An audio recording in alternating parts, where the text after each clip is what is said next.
All right, so this is La Belle Dame Sans Merci, and I want to talk about whether or not it can be read as a feminist or an anti feminist poem, and why Keats probably intends for both of those readings to count.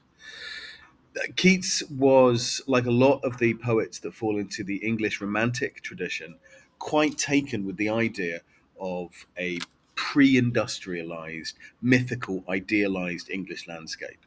And what that almost always means is the Arthurian myth.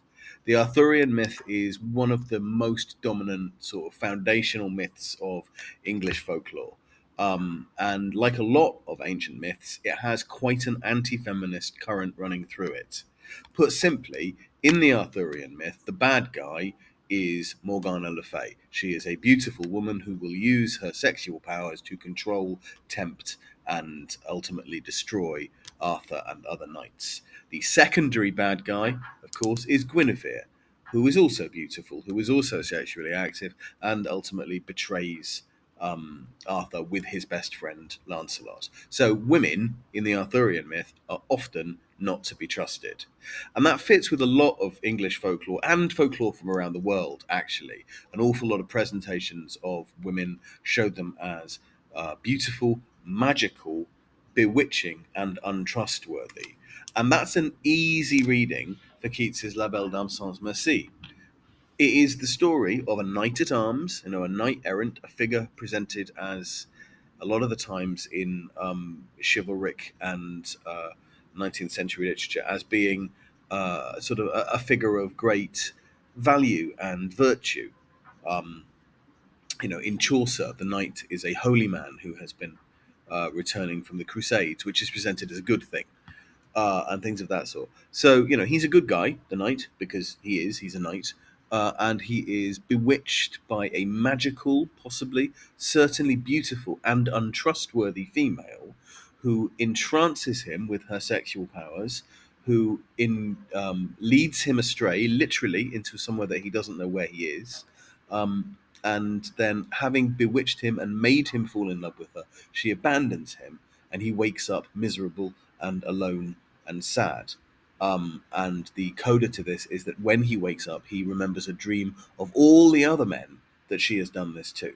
Because women are not to be trusted. You are not special. They will use their sexual powers to weaken and to harm you, and they'll do this to all men. So that's the message. Except, hmm, except that's not quite it, is it? If we look at what actually happens in Keats's poem, if we consider La Belle Dame Sans Merci for its literal nature and not make assumptions based on what we assume we're supposed to believe because it's set in an Arthurian idyll, then actually the story is quite different. We start with the fact that he's a knight at arms. If we remove a sentimental understanding of what a knight of arms is, and we consider the position of the knight at arms in contemporaneous culture, then what you have is the most dangerous a man can be. That is a fully trained, armoured soldier who is carrying with him a sword. The sword being the deadliest weapon that a person can carry comfortably. He is on a charger, a warhorse, may also be armoured, will be trained to trample.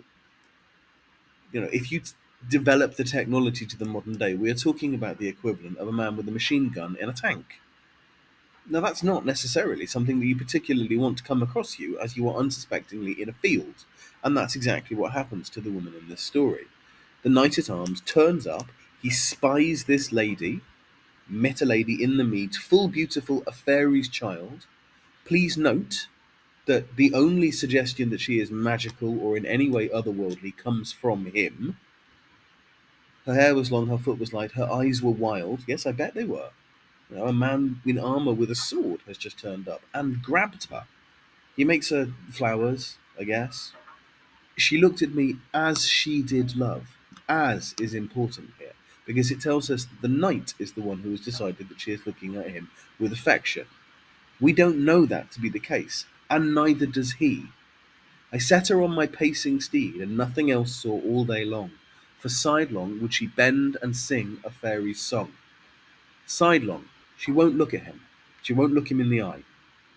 She made sweet moan, and later on she's going to sigh and cry, And he takes these things to be signs of her love for him. But we can absolutely read them as signs of distress and fear, and I would argue that we should. She found me roots of relish sweet and honey wild and manna dew. So we're given to believe that she gives him things to eat that he has not eaten before. And sure, in language strange, she said, I love thee true. Well, sure, once again, that adjective or adverb there, it's an interesting one because the sure refers to him. He is sure that that's what she meant. But if you have to say you're sure that that's what someone meant, then in fact you don't know, do you? And language strange redoubles our understanding there that she's not speaking a language he understands. So she doesn't tell him she loves him.